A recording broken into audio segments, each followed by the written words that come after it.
행정소송은 우리가 이제 잘 알지만은 뭐 종류를 이제 뭐 이렇다 저렇다 얘기해도 되는데 이왕 하는 김에 용어도 한번 다시 복습을 한번 해보죠. 이런 구체적인 이런 법률 분쟁인데요. 그렇다면 이제 요 용어도 되게 좀 처음 들을 때는 뭐 이런 설명 듣는 거 싫어하시겠지만은 시험 칠 때 되면 되게 궁금해요. 구체적인 법적인 이런 분쟁을 전제로 하느냐 이런 얘기인데요. 여기서 이제 웃기는 게 법적 분쟁 또는 법률적인 분쟁이라는 말을 쓸 때가 있는데요. 이게 수험생한테 헷갈려요. 왜냐하면 선생님이 자기 마음대로 쓰거든요. 보통은 뭘로 썼냐면 법률상의 분쟁이랄 때는 법률적인 효과, 즉 주관적 공권에 관한 침해가 있어서 법률상 이익에 관한 다툼이 있을 때라 이런 뜻이에요, 원래는. 그래서 사실은 그거는 주관적 소송에서만 쓰는 말인데 어떨 때는 객관적 소송에서도 그런 말을 쓸 때도 있어요. 그러니까 뭐 참 답답한 노릇이죠. 그러나 이제 일반적으로 좁게 쓸 때는 그렇게 쓰기도 하고 또 넓게는 뭐 이번에 선거가 잘못됐다는 것은 선거소송법 위반이다. 또는 주민투표가 요건을 갖추지 못했는데 주민투표를 강행했다. 법적 분쟁 맞긴 맞거든요. 넓은 의미에서는 그렇게 보는데 여기서 넓은 의미예요. 그래서 법적인 분쟁을 전제로 하느냐 안 하느냐가 되죠. 그래서 하는 쟁송 이런 뭐라고 하냐? 이거 우리가 실질적 쟁송이라고 하잖아요. 근데 이제 행정송은 보다시피 구체적인 사건을 전제로 합니다. 그죠? 그래서 실질적인 쟁송에 속하고 그 다음에 뭐냐면 하지 않는 거 분쟁을 전제로 하지 않는 소송을 형식적 쟁송이라고 하는데 형식적 쟁송은 우리가 알고 있는 행정처분이 있기 전에 의사를 결정하는 과정에서 국민의 의사를 또는 물어보는 행정 절차, 청문 같은 거죠. 이런 것들을 얘기하더라. 그래서 우리는요 행정소송은 형식 쟁송이 아니고 실질적 쟁송이다 이렇게 얘기했고, 자 실질적 쟁송에서 그러한 법률적인 분쟁 또는 법적인 분쟁하게 되는 보통은 주관적 공권에 관한 다툼을 이야기합니다. 그런데 이제 사실은 그 법적인 분쟁의 대상이 되는 것이 이제 주관적 공권의 경우는 주관적인 소송이라고 하죠. 그죠? 그래서 이런 주관적 소송도 있고 그 다음에 객관적 소송도 있어요. 그죠? 그래서 객관적 소송 또는 객관 소송이라고 하는데 이것도 있어요. 근데 이제 객관 소송의 종류로서는 자, 지금부터 노란 걸로 쓰는 거는요. 우리 행정소송법에 명문의 규정이 있는 게 있어요. 그래서 이 객관 소송 중에서 이러한 소송의 종류가 이러한 종류가 행정소송법에 있는 거예요. 그래서 행정소송법에 있습니다. 즉 행정소송법 아까 봤죠. 제3조에 그러한 종류가 이러한 행정소송법 이러한 3조에 명시된 것도 있고 안 된 것도 있죠. 그래서 명시된 게 있어요. 자, 어떤 소송이 있습니까? 민중소송이 있습니다. 그래서 민중소송이라는 말은 우리 행정소송법에서 나와 있는 종류 이름이고요. 또 하나가 뭐냐면 객관소송, 죄송합니다. 그래서 민중소송이 있고 또 하나가 기관소송이 있죠. 기관소송. 이런 기관소송 같은 것들은 행정소송법의 종류가 나와 있는 것이고요. 소송법에서 아닌 게 나왔죠. 명시되지 않은 게 있어요. 자, 아는 것. 객관소송이지만은 아는 것 할 때, 그게 바로 뭐냐? 단체소송이죠. 이 단체소송은, 우리가 우리나라 그 개인정보보호법이죠. 개인정보보호법에서 처음으로 만들기 전까지 수많은 교과서들이 이거를 독일 제도인데 참 좋은 거니까 도입했으면 좋겠다. 이런 이야기 한 적이 있고요. 그 다음에 민중소송의 경우에는요, 다시 저 종류가 나열되는데, 소송의 종류만 우리 행정소송법에 규정이 되어 있지, 구체적으로 민중소송의 대상이 되는 그런 내용들은 다른 법률, 즉 개별 법률에 적용되어 있는데요. 그게 뭐냐면, 우리가 선거소송 같은 거 있어요.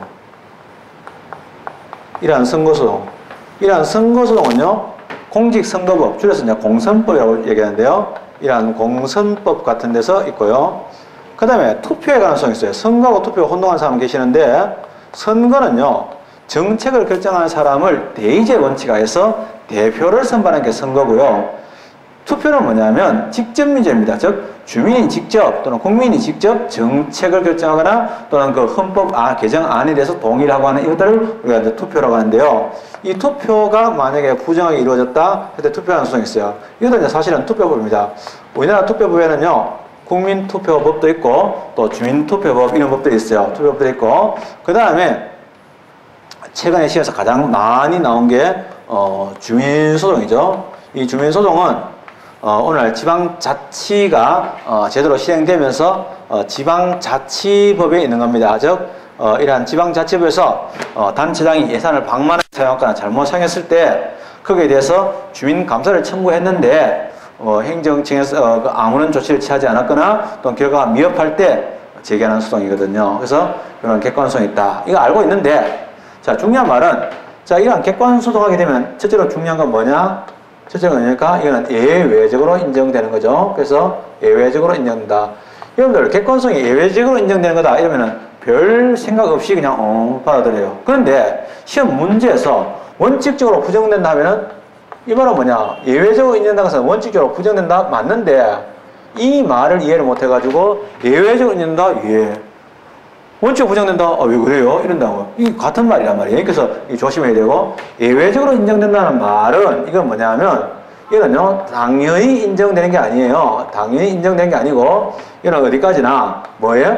법률에 근거가 있어야 됩니다. 즉, 이러한 법률에서, 예를 들면, 민중소송이라든지 또는 선거소송, 투표소송을 할 수 있다고 규정이 있을 때만 가능하고 이게 대해서 어떤 법 위반이 있거나 분쟁이 발생했다고 가지고 무조건 대거는 아니에요. 그래서 법률적 근거가 있어야 된다. 그래서 이걸 보고 뭐냐? 법정이라는 표현을 써요. 그래서 이러한 법정소송이다 이런 말을 쓰는데요. 그건 어떤 뜻이냐면은 객관소송은 법정소송이다. 또 그래서 객관소송 법정주의 이런 말도 쓰고요. 민중소송 법정주의, 기관소송 법정주의 이런 말도 맞는 말이에요. 그래서 이것들은 다 법으로 정해져 있어야 된다 이런 말을 하는 거예요. 그래서 객관소송 이건 말도 되게 좋아요. 또 하나 알고 있는 내용 또 한번 여기 해볼까요? 이게 바로 답이 되고 지문이 되는 거예요. 답이 되는 지문이 되는데 객관소송은 뭐예요? 객관적 가치 질서죠. 다시 여기 약간 좀 가시를 뻗어 나올게요.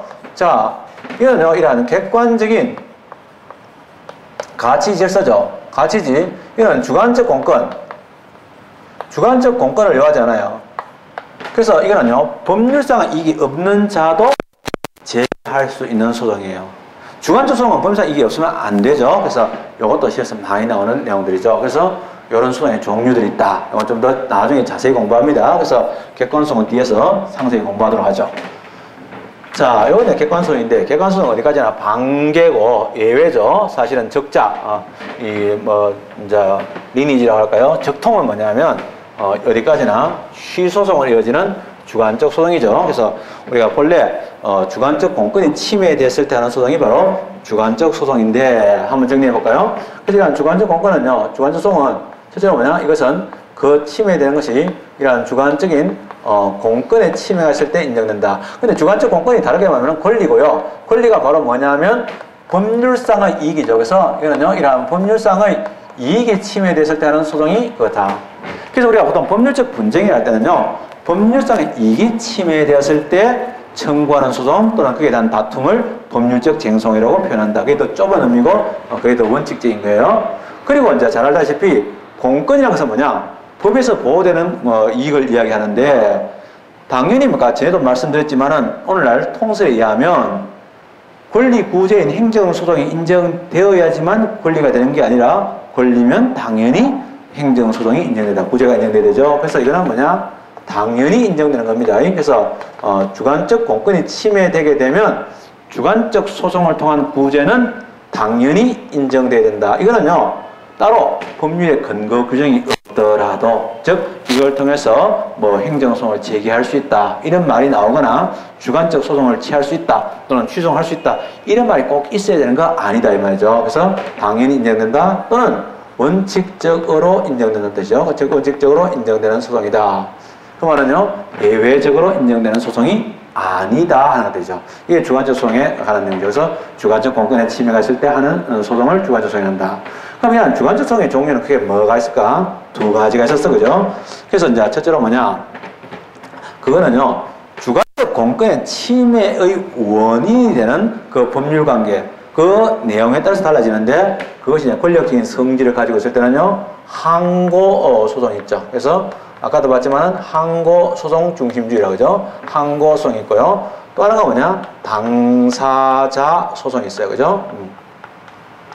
자, 항고 소송과 당사자 소송이 나오는데, 역시 이것도 뭐냐 하면 우리 행정소송법의 명문의 규정이 있는 거죠. 이거는요, 행정소송법에서, 이 둘 다 우리나라 행정소송법에서 행정소송법 제3조에서 명문의 규정으로 이렇게 두고 있습니다. 즉, 항고소송 또는 당사소송 나오는데, 재밌는 거는요, 2004년도부터 행정법이 구급에 들어왔는데, 들어오기 전에 2003년도에 사회 문제가 뭐였나 하면, 지금 여기 나오는 당사소송 그대로입니다. 행정청의 처분 등을 원인으로 한 법률관계에 관한 소송, 그 밖에 공법상의 법률관계에 관한 소송으로서 그 법률관계의 한쪽 당사자를 피고로 하는 소송을 뭐라고 하느냐 해가지고 항고, 당사자, 민중기관 이렇게 나온 적이 있어요.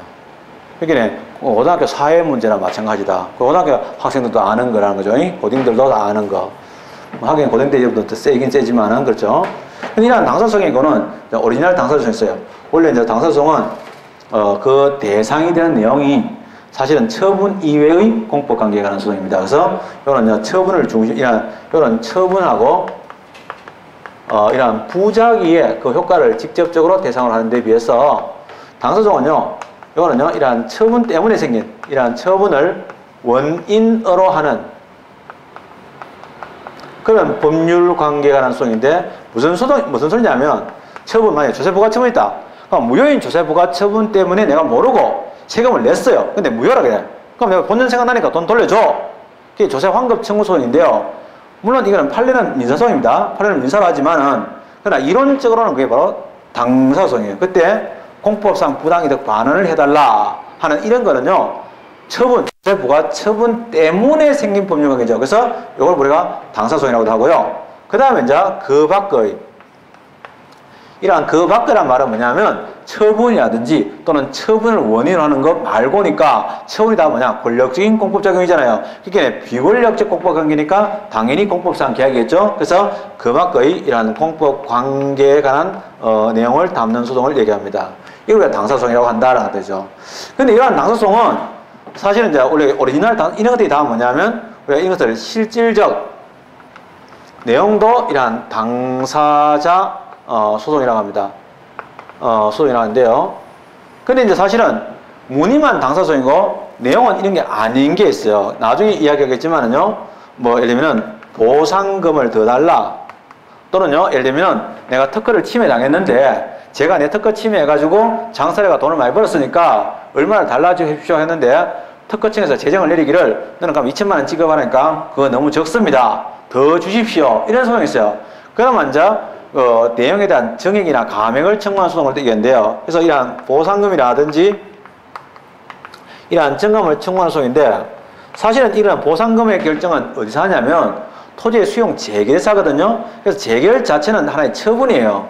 그러면 재결의 내용을 변경해라는 것도 처분의 변경 소송이기 때문에 원래는 항고소송 가야 되는데, 근데 사실은 이거는 뭐냐면 피고를 누구로 하냐면 당사자의 한쪽을 피고로 합니다. 그래서 이걸 뭐랄까? 이걸 형식적 문의만 당사자 소송이라 가지고 당사자 소송이라고 하죠.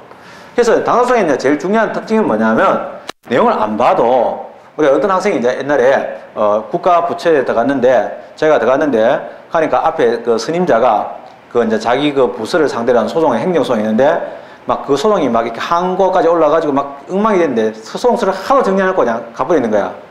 제가 맡았는데 막 이게 뭐 어느 소송에 대한 서류인지도 막 모르겠고 말이지, 막 그게 이제 답변서도 오고 왔다 갔다 하는데 정리해야 돼 미치겠다는 거야. 그 연락 왔어. 그래서 내가 했다가 항고냐 당사자니까 모르죠 이런 거야. 그냥 제목 없는 말 수 있거든. 피고 봐라 피고.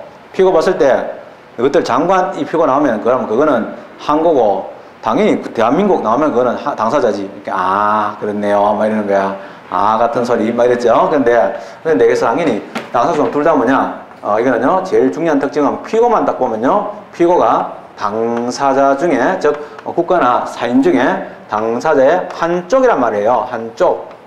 좋죠? 우리는 이제 한쪽이란 말을, 우리가 옛날에 일방, 또는요, 일방 또는 타방, 이런 말 썼어요. 일방이다 또는 타방이다. 뭐 이렇게 지금도 섞여 있습니다만은, 우리가 이제, 당사자 한쪽을 피고를 한다, 그죠? 근데, 요거는요, 여기서 피고, 한국어는 피고가 누구냐? 아주 독특해요. 한국어는 피고가 처분청, 바로 그 행정 처분을 행한 행정청, 바로 그걸 방해 행정청인데 처분청이 피고가 되면 이게 항고예요. 그래서 딱 보면 딱 알 수 있거든요. 그러니까 항고란 말만 들어도 이거는 피고를 처분청을 해야 되겠구나. 거꾸로 당사자란 말만 들어도 이거는 뭐냐면 그 행정 주체를 피고를 해야 되겠구나 이래 되죠. 그래서 당사자라는 것은 행정 주체와 행정 객체인데 주로 한쪽을 피고를 하게 되면 그걸 보고 이제 당사자라고 한다. 항고성의 종류는 이제 두 가지가 있어요. 자, 봐봐요. 그럼 항고라는 것은 자신은 아까도 봤지만 처분이라든지 또는 부작위 그 자체에 대한 이야기인데 문제는 이게 뭐냐면 이 항고소송은 이론적으로 뭐냐면 아까도 보면 국민의 권리가 침해됐으면 어떤 소송 형태든 간에 다 인정돼야 되지 이렇게 생각하잖아요. 그런데 문제는 그렇지 않아요. 이게 우리나라 행정소송법이 인색하게요. 우리나라 행정소송법이 있죠? 현행 우리나라. 자, 우리나라 말할 때 조심해야 되거든요. 우리나라에만 고유한 이것만 생각하시는데 물론 그런 측면도 있을 수 있어요. 있는데 그거보다는 우리 헌법의 행정부학에서 우리나라라고 할 때는요. 현대의 일반적인 민주주의 국가 이런 의미도 있습니다. 그래서 현대라는 의미도 되게 가까워요. 근데 우리나라의 현행이죠. 이런 행정소송법이죠. 이런 행정소송법인데 행정소송법이란 말 대신에 이제 보통 이런 실정법이라고 표현합니다. 인간의 손에서 만들어지는데 이런 소송법의 항고성의 종류죠. 종류, 즉 항고소송의 이런 종류가 명시, 이름이 딱 나와 있는 거, 딱 그냥 이름표가 나와 있는 거죠. 그래서 이런 명시가 된 것도 있고요. 그 다음에 안 된 것도 있어요. 명시가 안 된 것도 있어요. 자, 안 된 거는 이제 학문적으로 이거 인정할 거냐 말 거냐 이제 논란이 되겠죠. 되는데, 자, 명시된 것을 이제 이름을 뭐라고 보시냐. 이제 시험 문제는요, 문제 낼 때 뭐 그냥 한 줄이니까 그거는 뭐 그렇게 수고스럽지 않으니까 우리나라 행정소송법상 그 종류가 명시된 것, 안 된 것 이런 말을 많이 쓰는 편이에요. 그런데 학자들이 만약에 문장을 쭉 기술해 나갈 때 저걸 일일이 그렇게 길게 이야기하기 싫거든요. 그러니까 이제 뭐냐면 일본에 있는 학자분이 이제 제시한 표현이 뭐냐면 행정소송법의 그 종류가 즉 이름이 나타나 있는 걸 보고 뭐냐면 그걸 보고 이름을 법정항고소송이라고 이름 불러요. 근데 이거는 이제 일본 사람이 했다는 걸 다 알고 있기 때문에 상당히 편한데도 불구하고 좀 뭐랄까 학자들이 이 표현을 그대로 쓰는 걸 좀 꺼리는 편이에요. 그리고 이제 뭐냐면 안 된 걸 뭐냐 이름이 없다 가지고 무명항고 소송이라고 하죠. 사실은 무슨 무명이야. 좀 이따 보면 이름 다 있는데. 근데 사실 이름 붙이기 나름이잖아요. 근데 이름을 그렇게 붙이기로 했어요. 그러나 보통 시험 문제에서는 법정항고란 말도 나옵니다. 나올 때도 있지만은 주로 간략하게 나올 때 이야기하는 거고 보통 요 자체가 문제가 많이 될 때가 많아요. 그래서 아주 중요한데 그럼 안 된 것도 나오고 된 것도 나오는데 자, 일단 된 것부터 먼저 정리할까요? 그러면 된 것 보면요. 세 가지가 있어요. 뭐냐면 첫째로 이런 취소송이 있어요. 근데 사실은 이제 취소송이라는 것은요. 어떤 소송이 취소냐? 제목에다 취소하면 취소되는 게 아니고요. 뭘 보고 취소냐 하냐면 이 사람이 청구하는 청구 취지가 뭐냐면 법원에다가 이 사람이 왜 소송을 제기했는지 하는 자기의 목적이야. 목적이 바로 청구 취지야. 뭘 원하냐 이거야. 자, 우리가 이제 법의 세계에서는요 두 가지씩이에요. 뭐 빙빙 돌아가서 이야기하는 거 싫어해요. 그럼 딱 뭐냐? 다짜고짜 니 뭐해 왔으면은 이 처분을 취소하라. 그리고 소송 비용은 피고 부담을 한다. 라는 판결을 구합니다. 왜? 그러면 이유가 나와. 그래서 뭐 이런 처분을 받았는데 뭐 이렇게 유효하니까 증거도 이렇게 있고 뭐 이렇게 되면 이렇게 되거든요. 그래서 사실은 이제 취소인데 청구된 내용에 따라서 청구 취지가 어떤 처분을 취소를 구하는 청구 소송이 있어요. 그래서 한마디로 이런 처분의 이제 당연히 다 처분이죠. 이러한 처분인데 이러한 처분에 취소를 청구하거나 그럼 이러한 취소송이에요.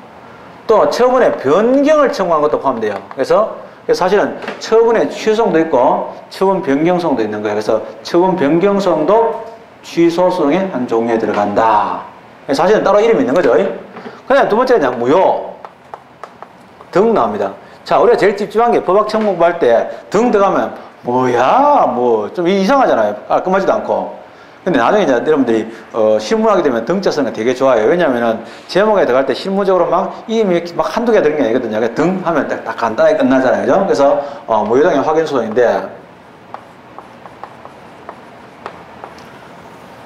무효등의 확인 소송은요. 사실 이제 무효를 확인해 달라는데 자, 만약에 전쟁이 나가지고 적군 병사가 하나 시체가 쓰러져가 있는데 저기 가서 저놈이 죽었는지 한번 확인해 봐라. 이런데 소대장이 그래서 가고 있는데 또 보니까 스님 하사가 불러가지고 살았는지 확인해봐라. 그럼 나보고 어쩌라고. 똑같은 얘기거든요. 그래서 무효 확인. 그래서 이러한 무효를 확인하는 거, 유효 확인, 사실 같죠. 그 다음에 존재 확인, 부존재 확인. 왜냐면 우리가 옛날에 행정행위 부존재할 때 부존재하고 무효가 이론적으로 구별되죠. 부존재는 아예 성립을 하지 않은 거고, 무효는 그래도 성립했기 때문에 나오죠. 그래서 유무존부 소송이라고 얘기합니다. 보통 줄여서 유무존부라고 하는데요. 요걸 이제 확인하는 소송을 얘기하더라 되죠. 그 다음에 이제 부작이죠. 자, 행정청이 이제 개기는 거죠. 아무 대꾸도 안 해요. 아무런 응답이 없는 걸 부작입니다. 거부하는 거는요, 거부 행위도 행위예요. 거부 행위는 행위이기 때문에 거부 처분은 처분에 들어가서 취소 소송의 대상이 되지만은 뭐 이야기를 했는데 아무런 응답이 없어. 아무런 응답이 없는 걸 부작이하는데 자, 그러면 내가 신청했는데 신청한 대로 안 해줘. 내가 복직해야 되는데 복직 신청했는데 복직을 안 시켜주는 거야. 그랬을 때 법원에 보고 나를 복직하라고 처분을 내려주세요. 이렇게 못해. 그러면 사실은 행정부 보고 법원이 명령하는 꼴이 되니까 안 된다 해가지고 이제 법원은요, 아까 전에도 얘기했지만은 사법권의 한계 때문에 바로 이행하라 이런 소송은 못하고요, 이행 판결을 못 내리고 너희들이 그 계기가 있으면은 거기에 대해서 처분을 안 하면 부작위가 위법이라고 법원은 확인을 해줄 수 있어요. 그래서 이러한 부작위 위법 확인 소송이 있어요. 이렇게 나눠져요. 근데 굳이 따지면 이러한 취소는 바로 뭐냐면 취소가 되면 어떻게 해요? 취소나 변경은 뭐예요? 어떤 법적 효과에 대해서 또는 법률 관계에 대해서 발생, 변경, 소멸하는 효과를 가져오게 되잖아요. 그러니까 뭐냐면 형성소송이라고 그래요. 그래서 이거는 누가 봐도 이건 형성소송이에요. 근데 사실은 형성이라는 것은 원래 있잖아요. 항고란 말 자체가 어떤 뜻이냐면요, 이미 결정 난 거를 뒤엎어 달라는 소송이에요. 그래서 항고는 다 뭐냐면 이미 결정 났어. 효력 발생했는 거를 이거 취소해 주세요. 취소란 말은 이미 효력 발생하는 걸 취소하지 효력 발생 안 된 걸 취소하지는 않잖아요. 그래서 이거는 바로 뭐냐면 모두가 이거는 뭐냐? 복심이에요. 복심이란 말은요, 어떤 뜻이냐면 뒤집는다는 거죠. 우리가 자동차가 전복되었다. 또 뚱뚱한 여학생이 집에서 이렇게 고기를 많이 먹다가 전복되었다. 이런 게 있어요. 전복되면 못 가는 거예요. 이게 부둥부둥 해가지고 못 일하거든요. 이런 거하고 똑같은 거예요. 복심인데, 복심할 때 이제 전복될 때 할 때 복자는요, 이렇게 가지고 심자는요, 우리가 재판 같은 이런 거 모든 사법적인 절차를 줄여서 심자를 쓰잖아요. 그래서 뭐 1심, 2심, 4심, 복심 모두 복심이에요. 이거는 사실 복심은 뭐야? 결정이 두 번 나는 거지. 국가가 한 번 결정했다가 뒤엎는 결정을 또 하는 거지. 그렇죠? 근데 당사소송은 뭐냐면 얘는 모두 이제 예를 들면 모두는 아니야. 당사소송은 1심, 당사소송도 1심, 2심, 3심 있겠죠. 그래서 사실은 모두가 아니야. 1심이야, 1심. 1심은 이걸 뭐냐? 당사소송 아직 아무 결정 안 났어. 자, 예를 들면 내가 국가가 잘못된 영업 정지 처분 때문에 내가 이번 여름에 장사를 못 해가지고 피해를 봤습니다. 국가가 배상해 주세요. 이거야. 그러면 처분을 원인하는 법률관계라는 소송이죠. 근데 문제는 그러면 국가 배상을 이런 청구할 당시에 국가가 예를 들면 얼마 이런 결정이 나온 상태야, 안 나온 상태야. 그러면 이거는요, 재판이 끝날 때 처음으로 국가의 결정이 나오게 돼. 그래서 이거는 뭐냐면 시작한다고 할 때 시자를 써. 시작할 때 시자야.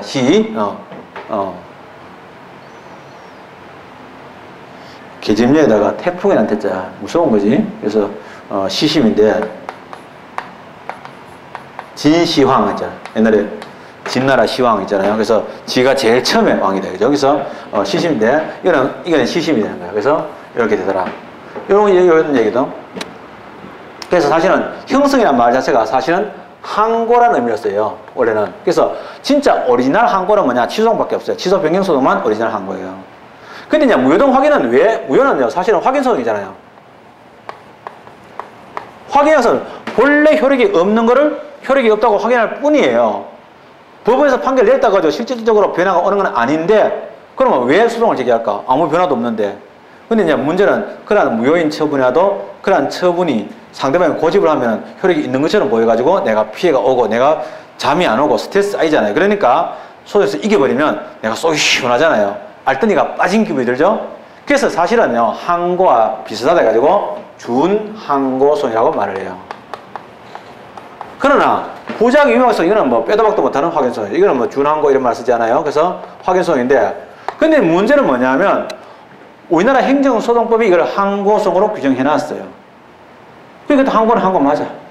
법이 뭐 그렇던데 뭐 법이 계급이 깡패 이런 거 있잖아요. 그래서 뭐 계급이 깡패 그게 밀어붙이는 거죠. 근데 이제 이것은 요 세 가지 소송이 있는데 이제 잘 알겠지만은 이 취소부터 이제 공부하겠는데 취소에서 거의 다 나와요. 그래서 이 공부한 다음에 요거 공부하고 당사자 객관소송 이런 순서를 이제 공부를 하게 되거든요. 공부하는데 중요한 건 이제 오늘 마지막으로 할 게 뭐냐, 무명항고소송이에요. 시험에서 많이 나오거든요. 우리나라 행정소송법상 허용되지 않는 것. 이론적으로는요, 강하게서는 뭐냐면 소송법의 종류가 명시되지 않더라도 그거 당연히 있잖아요. 소송을 인정해 줘야 된다 이런 이야기도 있어요. 있는데 학자들도 강하게 이야기 못하고요, 판례는요 인정을 안 하거든요. 그래서 실제로 이제 우리가 시험 문제에서 다음 중 인정 안 되는 게 뭐냐 할 때 다음 중 우리나라 행정소송법에 종류가 없는 것, 즉 무명항고소송인데 이거 잘 보셔야 돼요. 시험에서 답으로 굉장히 많이 나오는 것들을 확인하실 수 있습니다. 제가 편하게 이제 무명항고로 했는데 우리나라 행정소송법에서 명문의 규정이 없는 종류가 명시되지 않는 소송인데요. 실제로 아까 봤지만은 이행소송. 이행소송이 인정된다는 말은 뒤집어서 이야기하게 되면 이행 판결인데 법원이 있잖아, 이거 해라. 행정부가 안 하면 어떻게 되냐, 강제집행하겠다는 뜻이야. 웃기잖아. 그러면 행정부가 강제집행 당한다는 게 좀 우습죠. 그러니까 행정부 이건 권력 분리가 좀 문제가 오는데, 그래가지고 아까 전에 권력 불사의 한계 때문에 이행소송을 인정하지 않습니다라고 합니다. 그러나 국민의 권리 구제라는 측면에서는 이행소송은 굉장히 바람직하고요. 외국의 경우 일본 같은 경우도 인정하고 있습니다. 그래서 장차는 인정을 해야 되는데 학자들은 계속 주장하고 있지만은 아직은 받아지고 있지 않습니다. 근데 알고 보면은요, 이행은 뭐에 대한 소송입니까? 부작위에 대한 소송이죠. 그래서 이걸 보고 일명 부작위 소송 같은 말이에요. 근데 이제 이런 것도 있어요. 부작위 소송하고 또 다른 게 뭐냐면, 자, 어떤 놈이 있잖아요. 행정처에서 나는 분명히 대집행의 대상이 될 수 있는 물건이 아니야. 근데 대집행 하려고 이제 계고를 해왔어. 뭐 계고를 취소할 수도 있겠지만은 대집행 하려고 그래. 불안해 내가. 주모가 대집행한다면 불안하니까, 지혜를 내가 발 뻗고 잘락하는 뭐냐, 너무 불안하니까 대집행하지 못하도록 부작위를 청구하는 거야. 못하는 걸 청구하는 거지. 그래서 그걸 보고 뭐냐, 그걸 보고 이러한 부작위 청구소송이라고 그래요. 부작위 청구소송이나 부작위 소송이나 둘 다 우리나라 행정소송 인정 안 되는 건 분명하지만, 안 되는 건 분명합니다만은, 그러나 부작위 청구소송은요, 이거는 뭐냐, 안 해줄 걸 이행하는 거야. 그래서 뭐 있잖아요, 명절날 엄마한테 이렇게 명절날 엄마 바쁘시니까 제가 좀 도와줄 거 없어요 이렇게 딱 보게 나타나잖아요. 엄마가 여러분들 뭘 부탁합니까? 제발 그냥 나타나지만 말아다오 이거잖아요. 제발 좀 보게 좀 나타나지 말아다오. 나와가지고 다 주워 먹고 제사 음식 다 주워 먹고 체해가지고 난리치고 이러잖아요. 그래서 그것 때문에 이제 그런 거죠. 그래서 이거는 소극적인 이행 안 하기만 해줘. 그래서 이런 소극적인 이행소송이다 이렇게 돼요. 그러나 주의해야 될 거, 좀 웃기는 게 우리나라에 부작위 확인소송 있죠? 부존재 확인소송도 있죠? 에? 확인소송도 있죠? 근데 이건 안 돼요. 이름을 적당하게 부존재 위법 확인소송 그렇듯하게 되죠. 이런 거 잘 안 보여요. 시험장에 들어가면 이런 거 없어요. 이거 답으로 나왔어요. 다 이거 머리 써가지고 답으로 다 나왔던 거예요. 주의해야 돼요. 근데 여기서 아까 전에 이제 그러면 이제 잘 알다시피 그럼 이런 것도 있어요. 이행이 안 된다? 그러면 이런 거야. 자, 그린벨트라든지 일단 상수도 보고 위해서 만약에 신축은 안 되고 개축만 된다. 이런 경우가 많이 있다. 상수도 보니까 그렇지 않지만 어쨌든 어떤 지역에서는 신축은 안 되고 개축만 된다. 그럼 개축은 어디까지가 개축입니까? 그럼 3분의 1까지만 개축된다. 그럼 3분의 1 3번 하면 신축이랑 마찬가지겠죠. 그게 어떤 분야냐면은 뭐 이제 요즘은 없어진 이야기인데 옛날에 있잖아요. 이제 가난한 시절에 시계가 상당히 뭐랄까 부러운 거야. 한 1960년 이때는요. 청소년들이 시계 갖는 게 소원이야. 발목 시계. 그랬을 때 이제 보면은 밑에서 쭉 이렇게 내려오잖아요. 그러면 형들부터 쭉 내려가지고 물렸었는데 막내 동생 왔을 때는 완전히 뭐 시계가 아니면 걸레거든. 형이 미안하니까 이제 물려주면서 못 써. 완전히 못 쓰는 거야. 물려주면서 이거 케이스하고 구성만 갈면 새 거다. 그럼 다 가는 거지, 그거는. 새 거랑 마찬가지잖아요. 변경성이 예민한 거야, 변경성. 변경성이 만약에 전부를 변경하게 되면 그건 이행이나 마찬가지거든. 그래서 우리가 전부를 변경하는 소송은 허용되지 않아. 근데 변경이 뭐라? 형성이죠. 이거 뭐가? 적극적인 형성이라고 해서 적극적인 형소송은 언제 된다. 그래서 우리가 아까 전에 얘기할 때, 그러면 아까 전에 여기서 말하는 이 변경소송은 뭐냐면, 이거는요, 이런 소극적인 변경, 또는요, 일부 변경을 의미하지, 전부 변경을 의미하는 게 아니다. 이것도 시험에서 많이 나오는 거예요. 자, 그래서 전부 변경 소송 안 된다. 이것들이죠. 그 다음에 이제 아까 전에 말씀드린 내용들인데, 이제 그것들이 있고요. 여러분들 교과서에 보면은, 그 다음에 이제, 못하는 소송, 부작위 청구소송인데, 부작위를 청구한단 말이 다르게 보면 같은 말이에요. 이걸 보고 뭐냐, 일명 부작위를 청구한다. 상대방에게 부작위 의무를 부과하라, 부작위 의무를 금지하잖아요. 그래서 금지소송이라고요.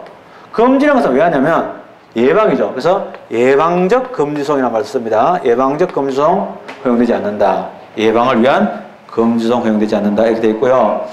그 다음에 이제 나온 말인데, 잘 알다시피, 부작위, 봐봐요. 위법 확인 소송 말고, 부작위 의무 확인 소송, 이런 거 없어요. 이 글자 조심해야 돼. 이것도 답으로 나왔어요. 이것도 기출문제 나왔던 거. 저지 소송, 또는 중지 소송, 이거 안 되는 거야. 중지나 저지나 다 알고 보면 금지한 종류거든요. 그래서 그런 건 허용되지 않는다. 꼭 기억을 해주면 좋겠고요. 그 다음에 이제, 무화자 재량사 청구 소송인데, 그거는 이제 이름이 없다는 거예요. 그래서 우리나라에서 무화자 재량사가 인정되느냐 안 되느냐에 대해서는 논란이 있지만은 어쨌든 이름으로서는 그런 소송 이름이 나와 있지는 않다. 그건 잘 안 나오지만은 그런 것들이 있더라. 이런 내용들입니다. 예, 나머지 내용들은 이제 또 진행을 해가면서 보겠습니다. 그래서 소송의 내용에 한 분류할 때 항고, 법정항고, 무명항고 나오죠. 그게 드디어 뭐냐, 이제 취소송 들어가게 되는데, 사실은 취소송이 바로 뭐냐, 행정소송의 대표예요. 그래서 행정소송의 대표 소송으로서 취소송 공부하게 되는데, 이게 이제 처음부터 소송을 하나하나 공부하는 셈이 됩니다. 이거는 내일 공부하도록 하죠. 예. 오늘 수고 많았습니다.